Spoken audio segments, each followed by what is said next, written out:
when it comes to the recognition of our true nature, I value directness, clarity, and simplicity above anything else. And the reason for that is quite pragmatic, because there are, of course, a million different ways of recognizing your true nature, of coming to that recognition. But not all pathways, not all methods are equally accessible, and therefore not all of them will be there for you when you need them the most. And that's, of course, something that really matters, because life, as we all know, can get tremendously difficult in a relative sense.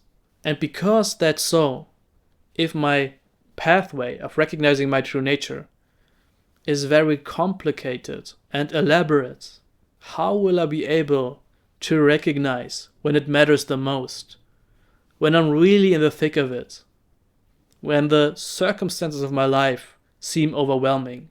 A really complicated conceptual model might be useful, of course. I'm not trying to diminish the value of that. But at the same time, when the rubber meets the road, when we're really in the thick of it, there has to be a directness to the recognition. It cannot depend on external circumstances. It cannot depend on heavy conceptual thinking. It has to cut through straight to the fundamental reality of what we are. And of course, it's totally up to you to discover these pathways for yourself.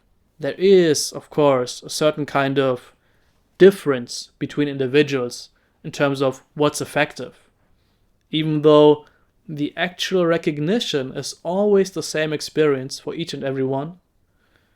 The pathway that gets us there can very much differ. So I'm not trying to say that I have the ideal pathway, because what's powerful is up to you. Be playful, experimental in your own experience. See what gets you there straight away. And straight to what? Straight to your true nature. This unbounded, open, centerless, yet utterly intimate awakeness. What gets you to this recognition? If you have been watching any of my pointing out videos on this channel, you will probably have noticed that I really like to use the visual field as an entry, as a pathway to the recognition of our true nature. And again, the reason for that is quite pragmatic. We as human beings are heavily involved with our visual field. It's very often the dominant sense in our experience. We use it to orient, and furthermore, the visual field for most of us really creates the sense of being a kind of localized observer. But instead of that being a problem, I actually like to use the obviousness, the clarity of the experience of seeing to discover our true nature.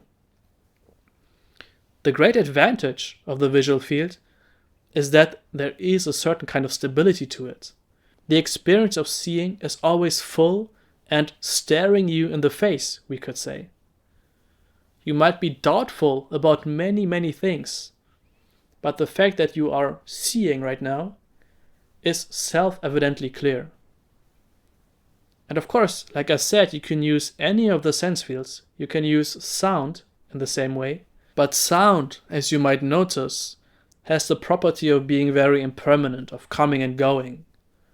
The visual field, on the other hand, because of its stability, because the experience of seeing seemingly doesn't come and go, provides a beautiful avenue to turn the light of our awareness around and see where it's coming from, and therefore recognize our true nature, which again is this awakeness itself. So how do we do that? Very simple. You just open up to the experience of seeing. Notice that you're not just seeing a particular object in front of you. There's always this panoramic field of seeing that is being taken in by awareness. Simply open up to this. See this wide open expanse.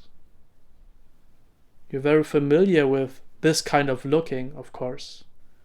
When you're out in nature, for example, just think of how it is to be on top of a mountain and to take in this vast, beautiful vista in front of you. There's this natural expansion, this natural inclusion of everything you are seeing. And you can invoke the same way of looking right here, right now, in this very ordinary experience of sitting in a chair or standing somewhere and listening to this video.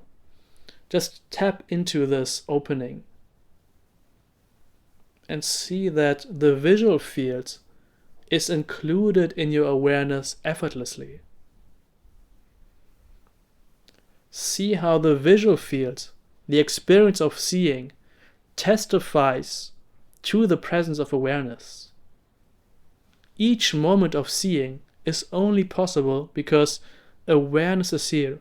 This empty, open capacity of awareness allows for the existence of the visual field.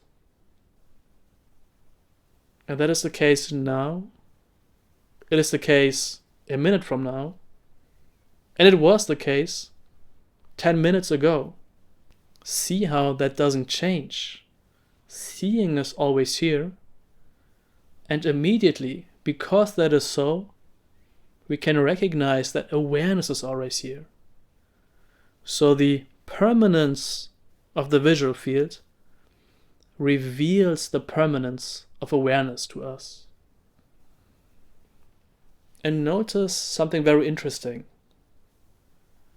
Notice again how each spot of the visual field is filled out with shape and color. But what is it here on the other side of the visual field? Where you are, where the observer of experience is. You can notice that in each particular spot of the visual field, there is this open awareness here on the other side, which is taking it in. Each form has this counterpart of awake openness where you are. Where you are, you don't find any form, any shape, any color. There is just empty, open awakeness. And all the colors, all the shapes, everything you see is filling that open, centerless, unbounded awakeness up right now. So we never encounter just pure awakeness, and we never encounter form existing only by itself. It's always this open awakeness appearing as these shapes and colors. And the sense of that is very much that the center you believe to be there, the separate self, has dropped out of experience and has simply been replaced by the experience of seeing itself. You have therefore lost the center of experience and are now just resting as this awakeness which is appearing as a world. Again, see how clear, how immediate this is. Object in front of me, openness, awakeness, right where I am. It cuts through straight to the centerlessness of our true nature. And from here, you can also begin to realize that what you essentially are, this awakeness, has no separation, no distance at all to what you are aware of. Just like a movie has no separation from a screen, so too this whole display of form and colors has no separation from this awakeness itself. So truly, this unbounded, empty awakeness is no other, is no different than what you are seeing, what you are aware of, this visual field. And so in this way, the immediacy and the permanence of the visual field always points to the openness, to the permanence, to the centerlessness and awakeness of our true nature. And when we recognize that, when we have cut through to our true nature, we can simply drop all effort and realize that this recognition is maintaining itself. It's not something you need to keep up. It's not a state you need to maintain or anything like that. This recognition of centerless awakeness, which is utterly intimate with all experience, is simply the natural mode of being. It is what you essentially are. It's not something that can be taken away. So at best, you can simply relax into it and enjoy it. So simply allow this effortless recognition to sustain itself and go into your next activity with this recognition. And you will see that there is a natural wholeness, a natural peace, a natural open-heartedness. And everything that happens in your conventional, normal life will tend to flow and function much better as a result of this.